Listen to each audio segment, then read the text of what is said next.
Rwanda, inshuti z'u Rwanda, muri aho umwaka dusoza w'ibihumbi 2025 usize igihugu cyacu giteye intambwe igaragara, ariko kandi cyananyuze mu bibazo bitoroshye. Ndashimira Abanyarwanda bose kubw'icyizere n'ubufatanye mwagaragaje muri uyu mwaka. Ubukungu bwacu bwarazamutse.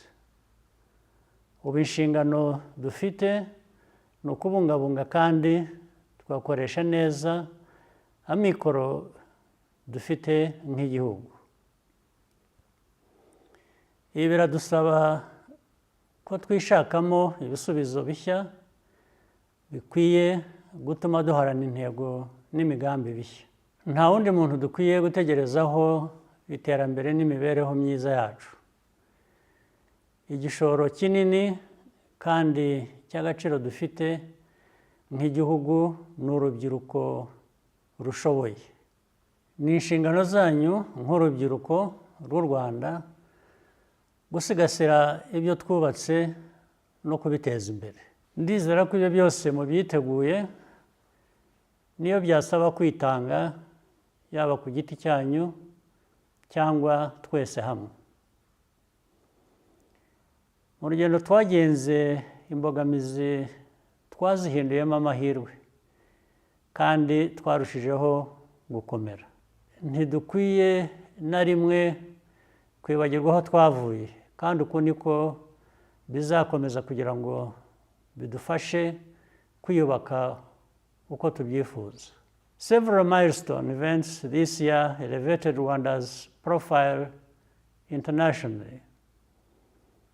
The International Security Conference on Africa was held for the first time, and the African School of Governance matriculated its first class of students from all around Africa.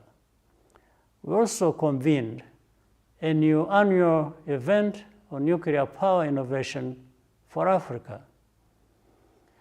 This reaffirms that Rwandans and Africans generally have the power to define who we are, what we stand for, and where we are going. The defining moment of 2025 was undoubtedly hosting the UCI World Cycling Championships. Bringing this competition and its elite athletes to Kigali's streets was a source of immense pride for our nation. I congratulate everyone involved in making these events a success.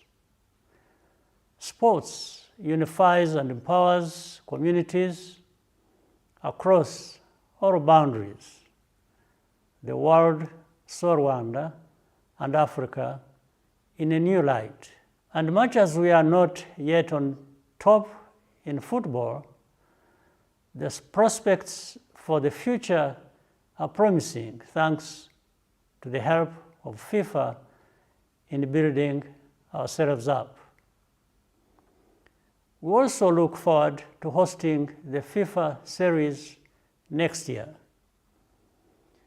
With the infrastructure we have built, our long-term ambition is to nurture the next generation of Rwandan talent to compete and excel.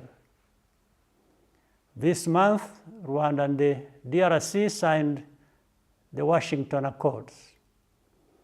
I thank the United States and Qatar, alongside our African institutions, for supporting this peace process. It is a critical step toward addressing the root causes of conflict in eastern DRC and restoring regional stability.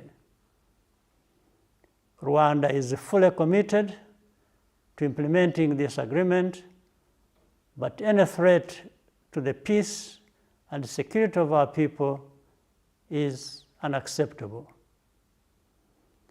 The threat of state-supported violent extremism is unfortunately still very real.